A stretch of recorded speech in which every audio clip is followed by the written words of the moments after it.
Hello everyone.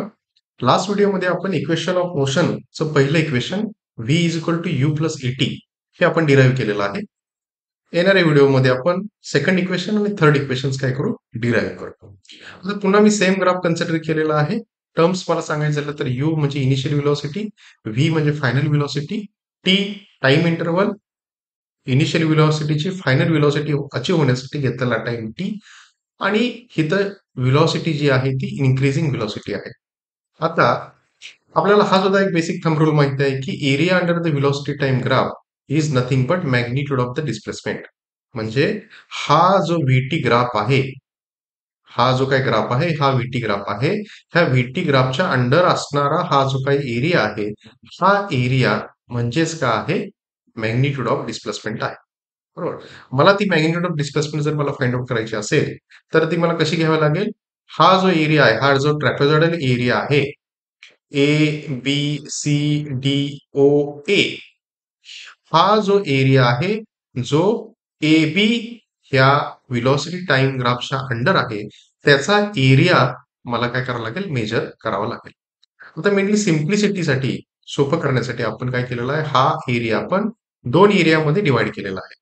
पहिला area आपण triangular area consider केलेला आहे आणि नंतर आपण हा रेक्टँग्युलर एरिया कन्सिडर केलेला आहे. म्हणजे हा टोटल एरिया जर मला फाइंड आउट करायचा असेल तर मला काय करावं लागेल, area of triangle ABC, area of triangle ABC आणि area of rectangle O A C D मला कन्सिडर करावा लागेल. बरोबर. हा एरिया ट्रँगलचा आणि हा एरिया रेक्टँगलचा मला कन्सिडर करावा लागेल. मग मला काय भेटेल, टोटल एरिया जो का आहे ह्या व्हेलॉसिटी टाइम ग्राफच्या अंडर आहे तो मला भेटेल. आता area of triangle A B C मी कसं फाइंड आउट करणार, obvious area of triangle is equal to one half base into height, आणि रेक्टँगलचा एरिया, मला ह्या रेक्टँगलचा area A B A C D O find out करायचा असेल तर मला काय घ्यावं लागेल, लेंथ आणि ब्रेड दोन्ही घ्यावी लागेल. आता ट्रँगलचा एरिया कॅल्क्युलेट करताना S is equal to one half, base किती आहे बघा, AC is the base and height is BC, height is BC. त्याच्यानंतर रेक्टँगलचा एरिया फाइंड आउट करताना लेंथ मी ओडी म्हटली, O to D, and breadth is O to ए.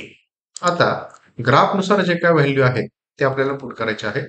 तर s is equal to a, s is equal to a c, a c, s is equal to one half a c. आता हा ए to C distance म्हणजे काय आहे, time interval T आहे. म्हणजे मी ए to C म्हटलं काय आणि ओ टू डी म्हटलं काय, एसी डिस्टन्स म्हटलं काय आणि ओडी डिस्टन्स म्हटलं काय, इट इज सेम. तर एसी मी ओडीने रिप्लेस केला आणि बीसी इज नथिंग बट मी कसं म्हणू शकतो, B D minus C D. BC मी बीडी मायनस सी डी ने रिप्लेस केला, plus OD into O A, OD into O A. आता ज्या काही व्हॅल्यू आपल्याला ग्राफमध्ये दिसतात ते आपण तिथे पुट केलेले आहेत. O to D distance s is equal to one half OD. OD म्हणजे काय, actually O to D distance म्हणजे काय आहे, टाइम इंटरवल आहे.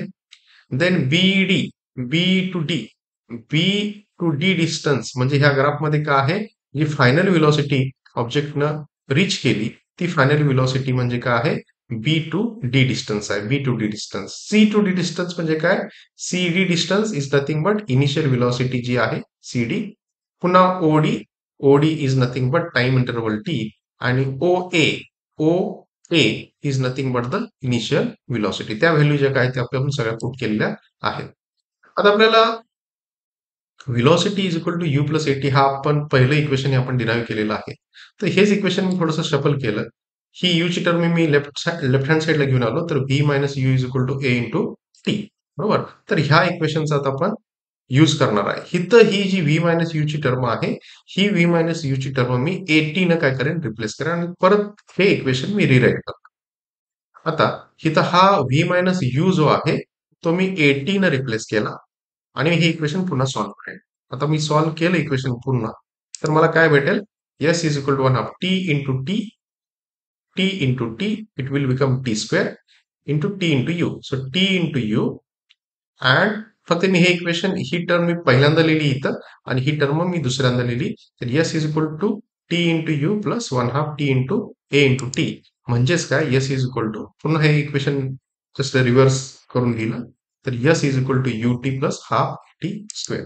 तेच जे सेकंड इक्वेशन ऑफ मोशन आहे, s is equal to u t plus half a t square.